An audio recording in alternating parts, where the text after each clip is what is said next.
Hello everyone, good morning. আশা করি সকলে ভালোই আছেন।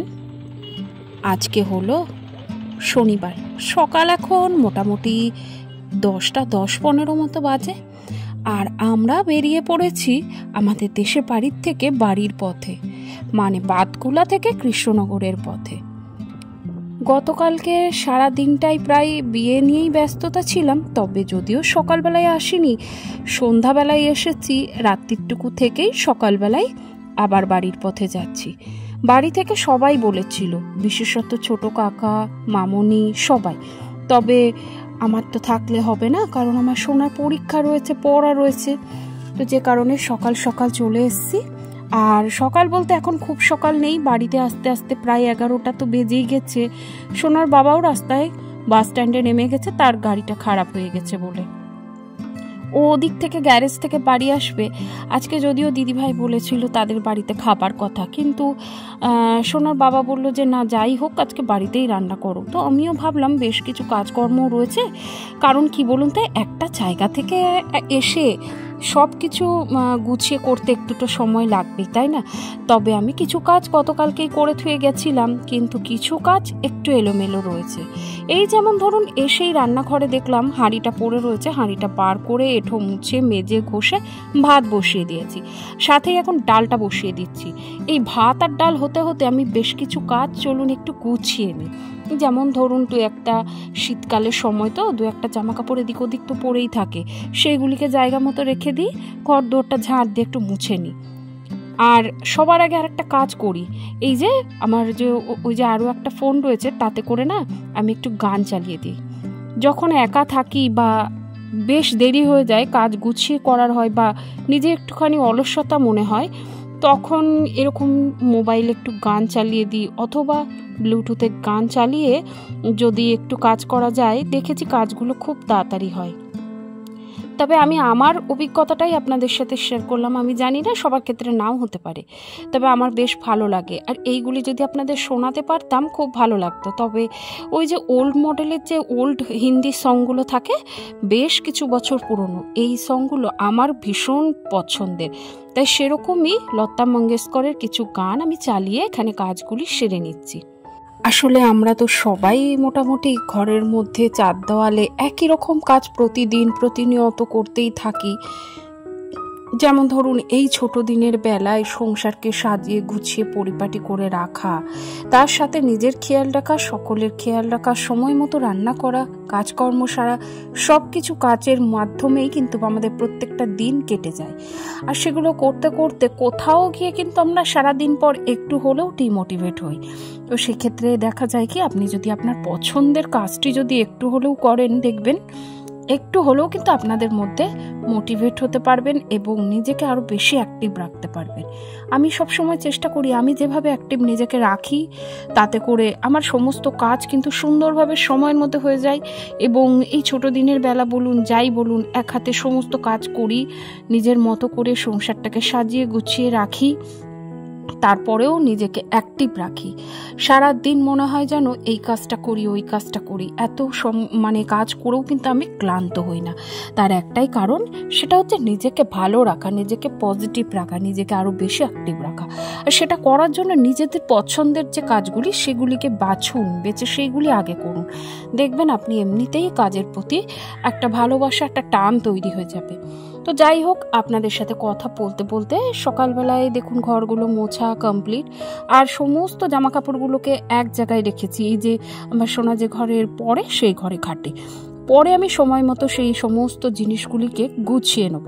তাহলে কি বলুন তো, বেশ ঘরটা গোছানো থাকে। আমার কোথাও থেকে এসে কাজ করতে খুব সমস্যা হয়, তবে যদি একটু গুছিয়ে নিয়ে করি তাহলে কিন্তু আর কোনো সমস্যা হয় না।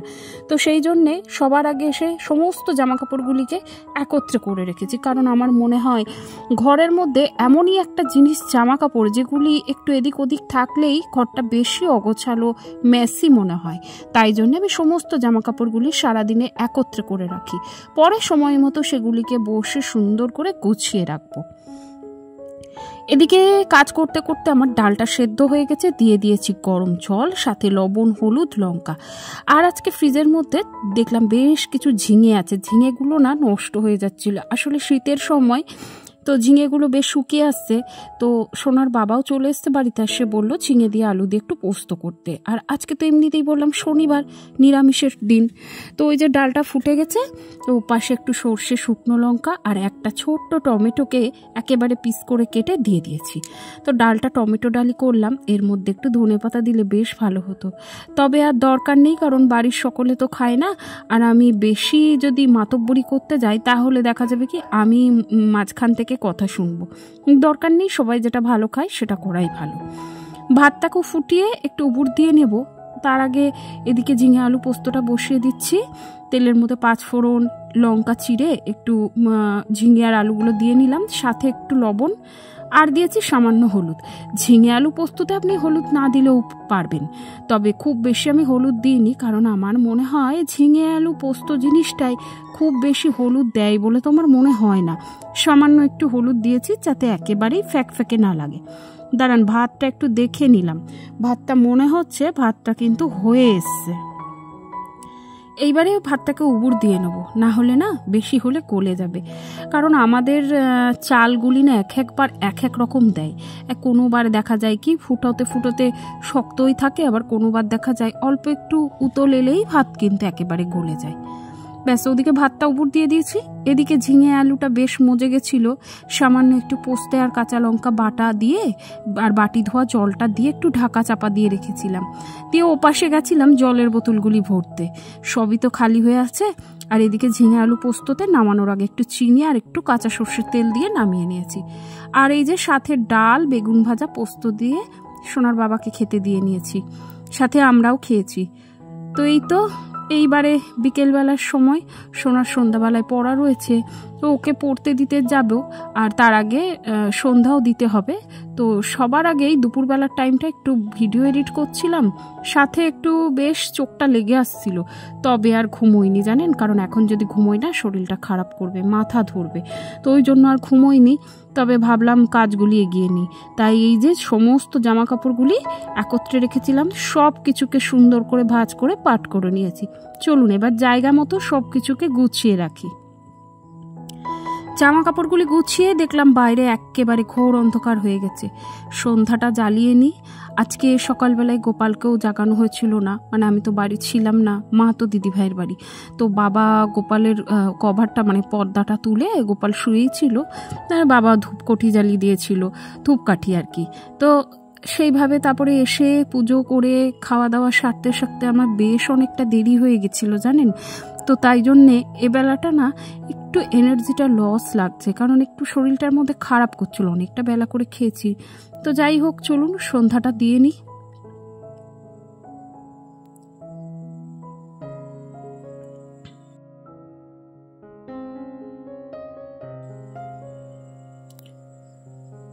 সন্ধ্যা জ্বালানো একেবারে কমপ্লিট, আর ওইদিকে সোনাকেও একটু চা বিস্কুট খাইয়ে নিয়েছি। চলুন ওকে এবার দিয়ে আসি পড়তে, না হলে আবার দেরি হয়ে যাবে। ভাবলাম মা দিদিভাই সবাই এসছে, একটু চাটা করে দিয়েই আসি, তবে না, এইদিকে দেরি হয়ে যাবে। এই যে সোনাকে দিয়ে গেলাম, আবার সময় মতো নিতে আসবো। চলুন বাড়ির দিকে যাই। বাড়িতে গিয়ে এই যে সকলের জন্য চা বসিয়ে দিয়েছি।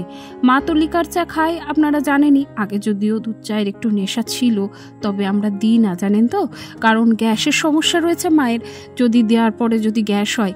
তবে জানেন দুধ দিয়ে আর চা দিয়ে একসাথে ফোটালে তবে গিয়ে কিন্তু অ্যাসিডটা তৈরি হয়। যদি গুঁড়ো দুধের চা করুন আর নামিয়ে দেন, তাহলে কিন্তু দেখবেন এই দুধটা না মানে চায়ের সাথে ফুটবে না, আর তাতে কিন্তু রিয়াকশানটাও কম হবে এবং অ্যাসিডিটিটা হয় না। তো যাই হোক, চা খাওয়া তো হয়ে গেছে সকলের, আর রাত্রিরের ডিনারের জন্য একটু প্রস্তুতি চলছে। আজকে শনিবার, ভাবলাম দুটো বেগুন রয়েছে, বেগুন দুটো পোড়াই, আর সাথে দুটো টমেটো দিয়েছি। যদিও আমার বাড়ির সকলের টমেটো পোড়া একেবারে পছন্দ না, তবে আমার না ভীষণ ভালো লাগে, তাই বেগুন আর টমেটো একসাথে পুড়িয়ে নিয়েছি। তো এইবারে এই দেখুন, এবার এটাকে ঠান্ডা করতে দেব, পরে ঠান্ডা হলে বেগুনগুলোকে ছাড়িয়ে নেব। অনেকেই জানি জল দিয়ে ছাড়াই, তবে আমি না জল দিই না, জল দিলে না বেগুনগুলো কেমন জলো জলো হয়ে যায়। ওপাশে চায়ের বাসনগুলো ধুয়ে উপুর করে রেখেছি, আর এখন ভেজে নেব মাত্র 3টে রুটি আমার হাজব্যান্ডের জন্য। আসলে ও রাত্রিবেলায় এখন ভাত খেতেই যায় না, গাড়িতে থাকলে ভাত নিয়ে যাই। তো যাই হোক, চলুন আমার আজকের ভিডিওটি আপনাদের কেমন লাগলো একবারও কিন্তু জিজ্ঞেস করা হয়নি। যদি ভালো লাগে প্লিজ একটি লাইক করে দেবেন, আর কেমন লাগলো অবশ্যই কমেন্টের মাধ্যমে জানাতে ভুলবেন না।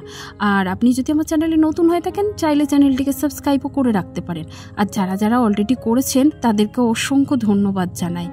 তো যাই হোক, রুটিগুলো ভাজা হয়ে গেছে, ভাজার পরেই ওদিকে সোনাকে নিয়ে আসতে যাব, আর তার আগে সোনার বাবাকে একটু খেতে দিয়ে যাই। এই তো খাবার রেডি, তাহলে চলুন ওকে খাবার দিয়ে এখন যাব সোনাকে আনতে। আর আজকের ভিডিওটাও এখানে শেষ করলাম।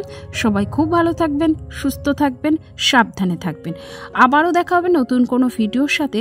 ততক্ষণের জন্যে আবারও বলি, সবাই খুব ভালো থাকবেন, সুস্থ থাকবেন, সাবধানে থাকবেন।